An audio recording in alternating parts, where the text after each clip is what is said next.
Close your eyes, take a deep breath, and let yourself sink into the story I'm about to tell you. Imagine you are lying down, safe, relaxed, listening not just with your ears, but with your heart. Tonight, we walk into the life of a man who shaped history, a man who still inspires the world, even after more than 2,000 years. His name was Alexander. The world would one day call him Alexander the Great. But before the titles, before the legends, before the victories that shook empires, he was a child who dreamed. And like all of us, his story begins quietly. Picture the ancient land of Macedonia. The year is 356 BC. The summer air is warm. The city of Pella, capital of the kingdom, is alive with the sounds of horses, merchants, and soldiers.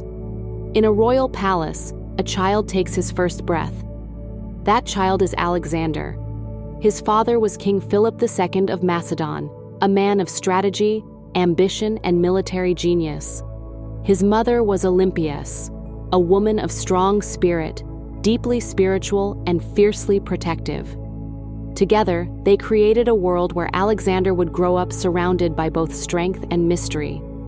His mother would whisper to him tales of gods and heroes, telling him he was destined for greatness, perhaps even descended from Zeus himself. Imagine being a child and hearing such stories about yourself. It planted a seed in Alexander's mind, a seed of destiny, of purpose, of belief. And belief, as you will feel tonight, is often the first step to greatness. As a boy, Alexander was curious, restless, hungry for knowledge. He was not like other children who were satisfied with games and play. His eyes were always searching, always questioning. His father saw this spark and decided he needed the best teacher. And so, Alexander's path crossed with one of the greatest minds in history, Aristotle. Can you picture it? A young boy sitting under the shade of trees, listening to Aristotle, the philosopher who had studied under Plato. Aristotle spoke of science, politics, medicine, and philosophy. He spoke of the soul, of the universe, of ethics and logic. Alexander drank in these lessons like water in a desert. It wasn't just knowledge, it was wisdom. And here is where we pause and reflect. Because, my friend, as you listen to this story, I want you to know that the beginning of greatness is always curiosity. Just like Alexander, you too carry the power to question, to learn, to seek more than what is in front of you. And this seeking, this gentle hunger of the soul, is what keeps life magical. Now imagine young Alexander walking with Aristotle. They look at the sky. Aristotle tells him, "The stars are not just lights in the heavens, they are part of a greater design." Alexander, only a boy, whispers to himself, "One day I will touch the edges of that design." This is how dreams are born, quietly, softly, in the heart of a child. But Alexander was not just a thinker, he was also a warrior. His father, King Philip, wanted him to be strong, disciplined, capable. One day, a wild horse was brought to the palace. No one could tame it. The horse roared, kicked, and refused to be ridden. The soldiers laughed and mocked, saying it was impossible. But Alexander, still a boy, stepped forward. He studied the horse. He noticed it was afraid of its own shadow. Slowly, gently, he turned the horse's face toward the sun so the shadow disappeared. He climbed on its back and rode it. The impossible was now possible. The horse was his. He named it Bucephalus, and Bucephalus would become his companion in every great battle to come. Pause for a moment and feel the lesson. Sometimes, what looks impossible is only misunderstood. The horse wasn't wild, it was afraid. And when we face our fears with patience, when we understand instead of forcing, the impossible becomes ours. That was Alexander's gift. He could see deeper than others. He could see what was hidden. He could see possibilities where others only saw limits. As he grew older, his father began conquering lands, uniting Greece under his rule. Alexander watched, learned, absorbed everything. But he was not just a student anymore. He became a leader, commanding soldiers, showing courage beyond his years. He was fearless, almost reckless, but always brilliant. Soldiers began to respect him, even love him. They saw in him something rare, a leader who did not just order from behind, but rode in front, sharing their risks, their struggles, their victories. And then came the turning point. King Philip was assassinated. In an instant, the boy became king. Alexander was only 20 years old. Think about that. 20 years old? Most at that age are still searching for themselves. But Alexander stepped into destiny. He took the throne not with hesitation, but with fire. He inherited an army, a kingdom, and a vision. The vision was not small, it was vast. He dreamed not only of ruling Macedonia, not only of ruling Greece, but of uniting the known world into one. East and West joined, cultures connected, a dream of something bigger than any one nation. And so began the journey that would make him immortal. But let me slow down here, because I want you, as you lie there listening, to feel what this means for you. Alexander's story is not just about battles and empires. It is about vision. It is about daring to dream beyond what is ordinary. It is about asking yourself, what could I become if I stopped limiting myself? When Alexander looked at the horizon, he didn't see an end. He saw a beginning. And perhaps, as you rest tonight, you can allow yourself to see that too. The horizon of your life is not an end, but a beginning. And beyond it, there are new lands waiting, new experiences, new parts of yourself ready to awaken. Now, imagine Alexander at the start of his great campaign. His soldiers gather. They are afraid. The Persian Empire lies ahead of them, vast, powerful, seemingly invincible. But Alexander speaks to them. His words are calm, steady, filled with belief. He says, "Remember, the size of the enemy means nothing. What matters is the courage within us. We are not here to live small lives. We are here to shape the world."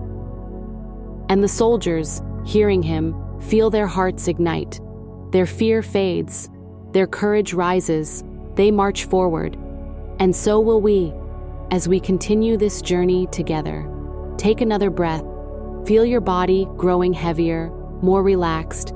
Know that as we tell Alexander's story, we are also telling the story of you, the courage within you, the vision within you, the greatness waiting quietly to be born.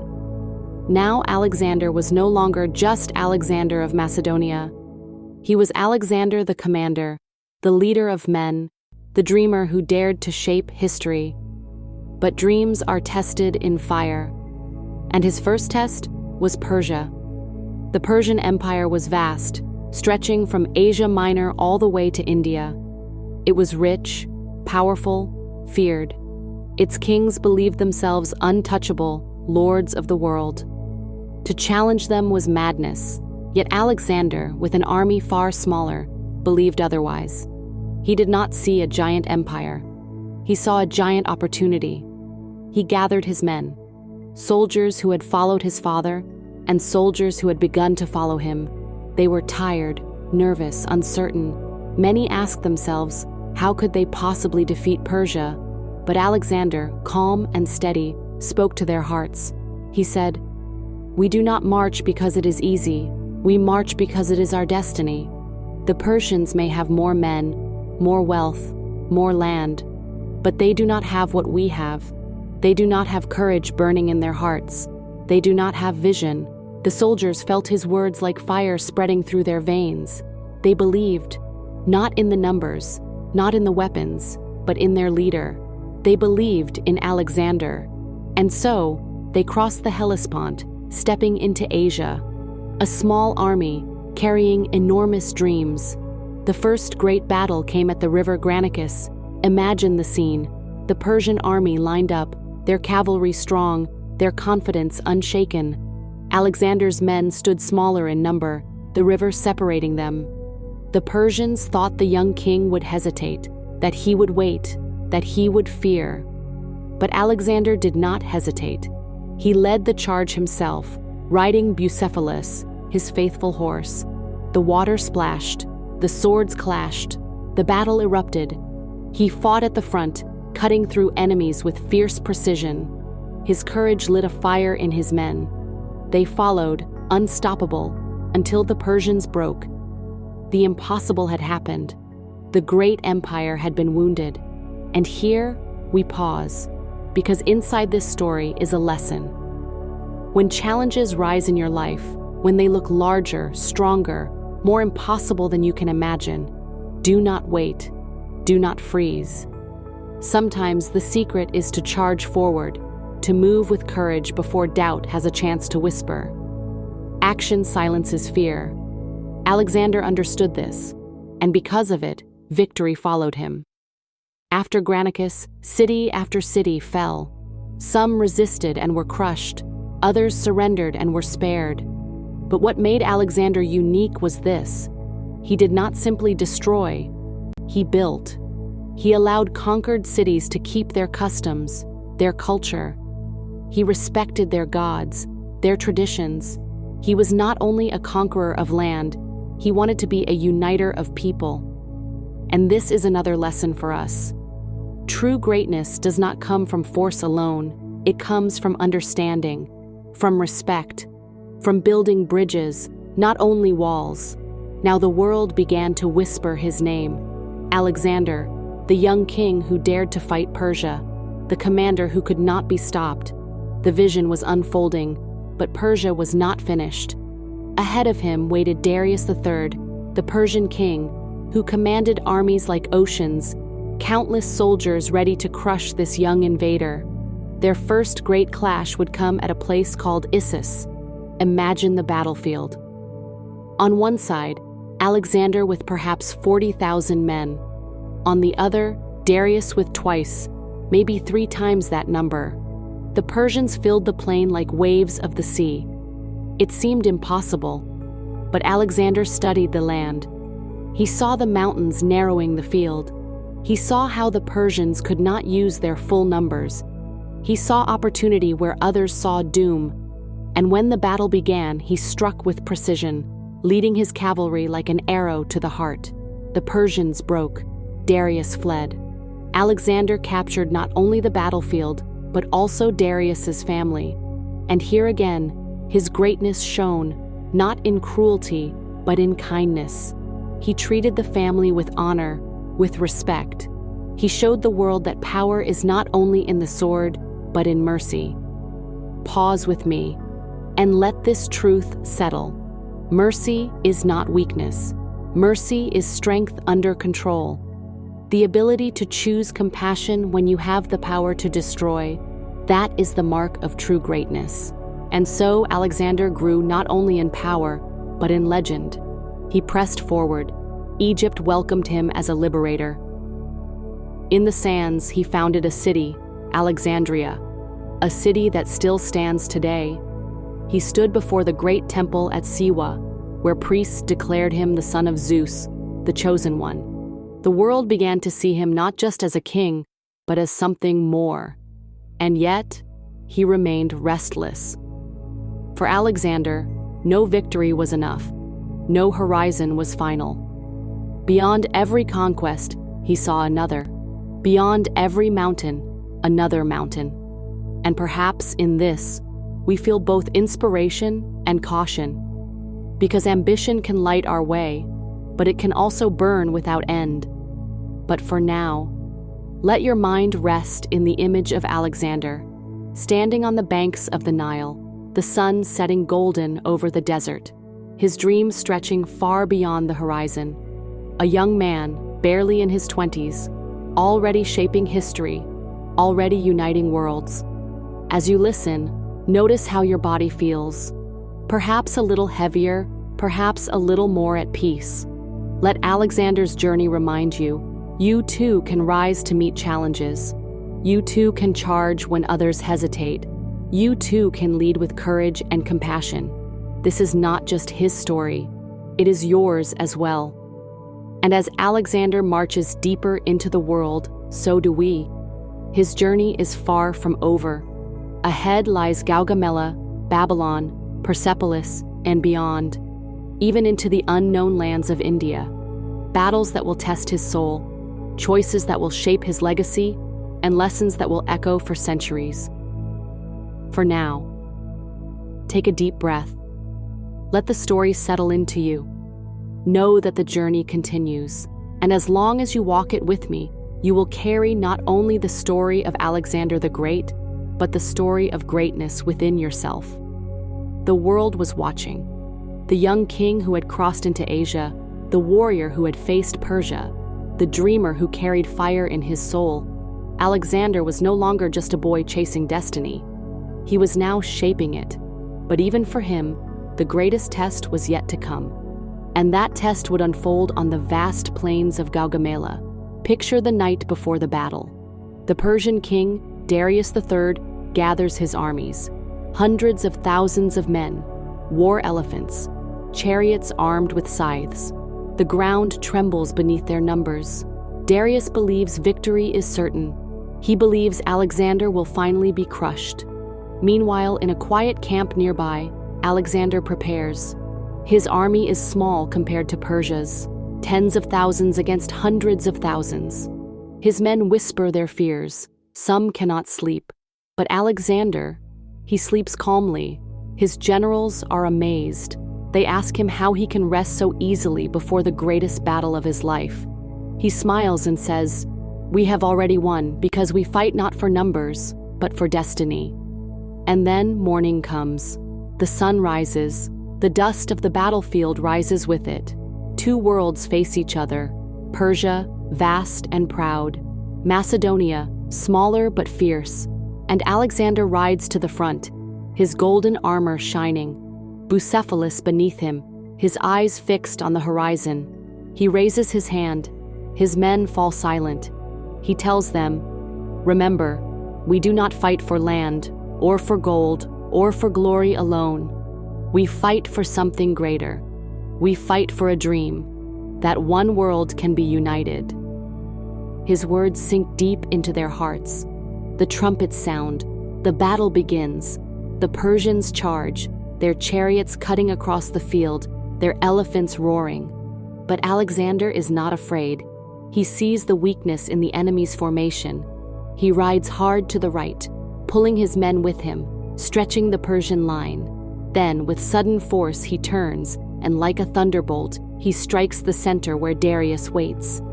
The ground shakes, swords clash, the Persians falter. Darius, terrified, flees once more. And with that, Persia collapses. The greatest empire of the world falls into Alexander's hands. Pause here. Let the moment sink in, because in this story lies a truth that speaks to you here and now. Size does not decide victory. Numbers do not decide destiny.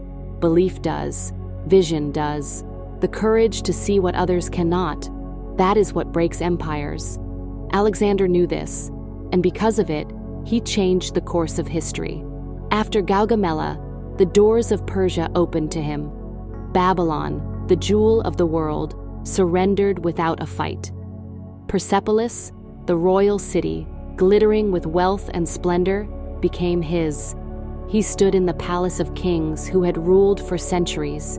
He looked at the golden halls, the treasures, the symbols of power, and in that moment, he ordered the city to be burned. Why? Historians still debate. Some say it was revenge for Persia's past invasion of Greece. Some say it was drunken impulse. Others believe it was a symbolic act to show that the old world had ended and a new world was being born. But as the flames rose into the night sky, painting the heavens with fire, Alexander himself watched in silence. Perhaps even he wondered if he had gone too far, for in the glow of victory, he had also destroyed beauty that could never return. And here, my friend, we learn another truth. Power is intoxicating. Ambition can lift us, but it can also blind us. Fire can warm, but it can also consume. And every one of us must ask, when we hold power, will we use it to build or to burn? Alexander marched deeper, past the deserts, past the rivers, into lands where Greek soldiers had never set foot. His dream was no longer Greece, no longer Persia. It was the whole world. But with every step, the journey grew harder. His men grew tired. They had followed him across mountains and deserts, through battles and hardships. They wanted to return home. But Alexander's eyes were always fixed on the horizon. He would not stop. And so, he marched into the east, through harsh deserts where water was scarce, through snowy mountains where soldiers froze at night, through jungles where strange beasts roamed. And yet, he pressed on. Why? Because his heart whispered, there is always more, always beyond. Eventually, he reached India, a land of rivers and rain, of elephants and kings, of philosophies as deep as the Ganges. Here, he faced new battles, new wonders. At the Hydaspes River, he met King Porus, a tall, proud warrior who commanded elephants in battle. The river swelled with rain. The elephants roared like thunder. Alexander's men were afraid. They had never fought beasts so massive, so terrifying. But Alexander smiled. He studied the land, studied the river, and under the cover of night, he crossed with part of his army, surprising Porus at dawn. The battle was fierce. The elephants charged, crushing men beneath their feet. The sky darkened with arrows. The ground ran with mud and blood. But Alexander, calm and relentless, pushed forward. His strategy broke the enemy lines. Victory was his once more. Yet what happened after the battle revealed his true greatness. Porus, captured and wounded, was brought before him. Alexander asked, "How would you like to be treated?" Porus replied with dignity, like a king. Alexander, moved by his courage, not only spared him, but made him a ruler under his empire. And here again, we see the lesson. True strength is not only in defeating others, but in recognizing their worth. To honor even those you overcome, that is leadership, that is greatness. But not all was victory. For the first time, Alexander's men began to resist. They were tired, broken, longing for home. At the banks of the Hyphasis River, when Alexander wished to march further into the unknown, his army refused. They begged him to turn back. For days he tried to persuade them. He spoke of glory, of destiny, of the world beyond, but they would not move. And so, for the first time, Alexander bowed not to an when the dust of battles has settled, when the echoes of trumpets and swords have faded. What remains of a man like Alexander? Not just the empires, not just the cities, not just the monuments carved in stone. What truly remains is the story, the spirit, the lessons that time cannot erase. And this, my friend, is where Alexander becomes more than history. This is where he becomes a guide, a whisper in the ear of generations, a quiet flame that still burns even now, centuries later. Let us slow down here. Let us step back from the roar of armies, from the clash of steel, and instead sit with Alexander, not as a king, not as a conqueror, but as a man who dreamed, a man who fought, a man who questioned. Because behind the armor, behind the crown, behind the myths and legends, Alexander was human, and in his humanity, we find our reflection. He was born into greatness, yes, but from the beginning, he was shaped not just by war, but by wisdom. His tutor, the philosopher Aristotle, filled his young mind with more than tactics and strategies. He taught him about science, about nature, about art, about the stars above and the mysteries of the soul. Aristotle told him, to know yourself is the beginning of all wisdom. And perhaps, deep within, Alexander carried this truth. He was not just a warrior, he was curious. Wherever he went, he collected books, scrolls, knowledge. He spoke with priests, with philosophers, with wise men of Egypt and India. He asked questions. He wanted to understand not only how to rule people, but how to connect them. Think of that. How often do we, in our own lives, rush forward, chasing goals, chasing success, without pausing to ask the deeper questions? What do we truly seek? What is the meaning behind our striving? Alexander, though wrapped in war, was always searching for that deeper answer. Some say this was why he never stopped marching, not only because he wanted land, but because he wanted meaning. He wanted to see what lay beyond, not only in the world, but within himself. And this is where his story touches us most, because we too are wanderers in our own way. We too stand at rivers of doubt, mountains of challenge, deserts of exhaustion. And like Alexander, we must choose whether to stop or to keep moving forward. But here is the wisdom his life gives us. Moving forward does not always mean conquest. Sometimes it means growth. Sometimes it means compassion. Sometimes it means learning from those we meet, just as Alexander did when he honored Porus, or when he listened to philosophers in India who lived with nothing, yet claimed to have everything. One story tells that Alexander met a philosopher sitting by the Ganges River, a man with no possessions, only peace. Curious, Alexander asked him, "What are you doing?" The philosopher replied, "I am experiencing nothingness." Alexander laughed, but also wondered. For all his wealth, all his victories, he never knew the stillness this man carried. And perhaps, in that moment he realized, true power is not only in ruling others, but in ruling yourself. Pause. Breathe. Let this sink in. You see, Alexander's battles are metaphors for our own lives. His victories mirror our triumphs. His mistakes mirror our missteps. And his endless drive mirrors our restless search for purpose. He reminds us that greatness is not only about achievement, it is about balance. He conquered lands, but he also sought wisdom. He led armies, but he also listened to teachers. He built an empire, but he also built bridges between cultures. And this is the lesson we can take tonight. Ask yourself, what is the empire you are building? Is it made of gold, or is it made of kindness? Is it made of victories, or is it made of wisdom? Will it last for a season, or will it last beyond your life? Alexander shows us that even the greatest empire fades. His lands were divided after his death. His generals fought for power. The map he drew was torn apart. And yet, the ideas he spread, the unity, the exchange of knowledge, the vision of one world, they lived on. This is what truly endures, not the walls of cities, but the walls you break within hearts. Not the treasures you hold, but the dreams you inspire. Not the battles you win, but the lessons you leave behind. And perhaps, as you listen, you realize this is the empire you are called to build.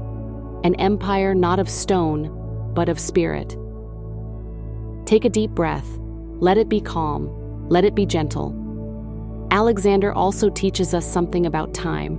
He achieved so much in just 32 years, a single lifetime, cut short. And yet, in that short span, he left a mark that still shapes us today. What does that tell us? That you do not need endless years to make a difference. You do not need centuries. You only need today, this moment, right now.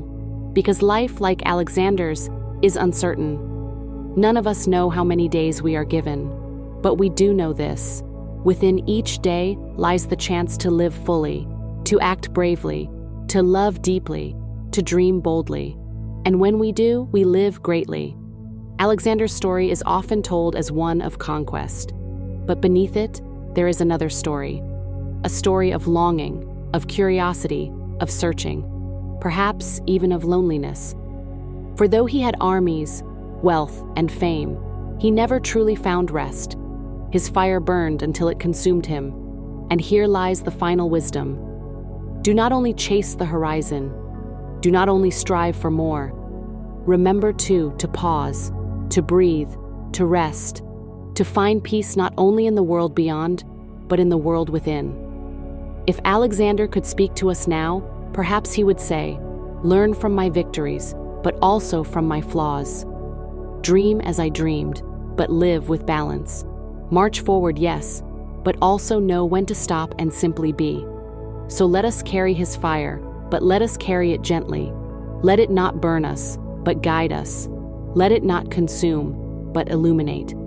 Because the greatest conquest, the greatest empire, the greatest dream, lies not in the lands we take, but in the hearts we touch. And tonight, as you close your eyes, as sleep begins to carry you, may this story remind you that greatness is already within you, that you too are a traveler on a vast journey, that you too hold the power to shape worlds, to leave legacies, to live with vision.